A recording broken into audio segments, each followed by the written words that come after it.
لیکن اصل بات یہ ہے کہ تمہیں توکل نہیں، کوئی الفاظ اصل میں مشکا عن عمر ہی فیما اپنا، یہ جو ہم نے عمر دی 80 برس 70 برس کہاں فنا کی، وعن شباب ہی فیما ابلا، خاص طور پر شباب، جوانی کا دور، امنگوں کا دور، ولولوں کا دور، توانائیوں کا دور، جبکہ جوش مار رہا ہوتا ہے اندر قوت کا خزانہ، یہ وقت کہاں گلا ہے؟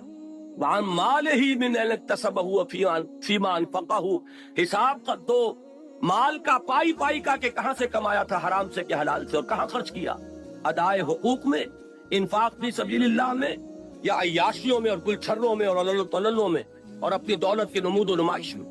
اور آخری پانچواں سوال کیا ہوگا؟ وَأَمَّا عَمِلَ فِيمَا عَلِمَ، جو علم حاصل ہوا اس نے عمل کتنا کیا؟ علم تو اتنا حاصل کر لیا کہ دماغ جو ہے وہ بڑی لائبریری بن گیا، لیکن عمل کچھ بھی نہیں۔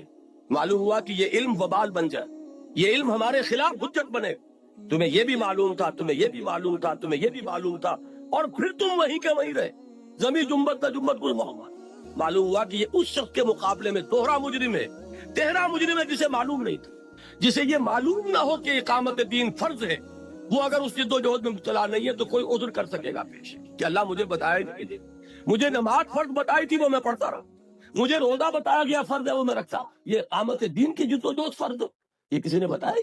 لیکن جسے معلوم ہو گیا، جس کے دل نے گواہی دے دی، جس کو انشراح صدر حاصل ہو گیا کہ اقامت دین کی جد و جہد فرض ہے، اب اگر وہ اس میں مبتلا نہیں ہوتا، وہ اس کے مقابلے میں دوہرا تہرا مجرم ہو جائے گا اللہ کا۔ تو نوٹ کیجئے، یہ ہے وہ دن، نعم اجر العاملین، جنہوں نے یہاں محنتیں کی۔ اب عامل کے لفظ کو سمجھ لیجئے، فعل اور عمل میں یہ فرق ہے، یہ میں نے اپنا جو کتاب کا ابتدائی ہے سورۃ العصر پر، اس میں بھی بحث کی ہے۔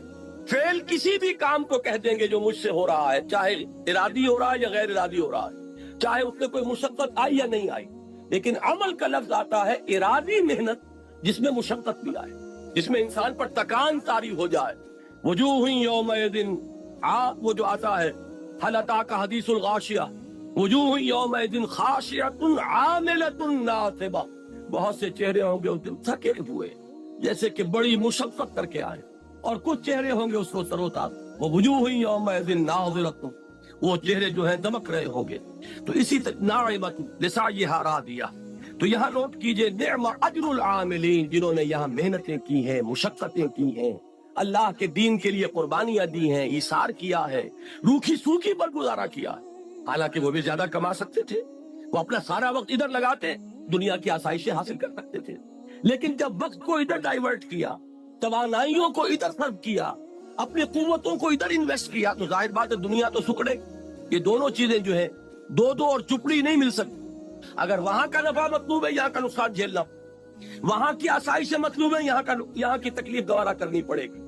جب صحابہ کے ساتھ اللہ کا معاملہ یہ رہا ہے کہ اگر تم نے یہ سمجھا تھا کہ چھوٹ جاؤ گے، ٹھنڈے ٹھنڈے جنت میں پہنچ جاؤ گے، ام حسبتم ان تدخلوا الجنہ ولما یاتکم مثل الذین خلوا من قبلکم مستهم الباساء والضراء وزلزلوا حتى يقول الرسول والذین آمنوا معه متى نصر اللہ الا ان نصر اللہ قریب۔ جب صحابہ سے اللہ یہ فرما رہا ہے تو میرے اور آپ کا کیا ہے؟ ہم کہاں سے مستثنا ہو جائیں گے؟ تو فرمایا کہ ہم ان عمل کرنے والوں کو، مشقتیں کرنے والوں کو، دین کے لیے قربانیاں جھیلنے والوں کو بہت اعلیٰ اجر عطا فرمائیں گے۔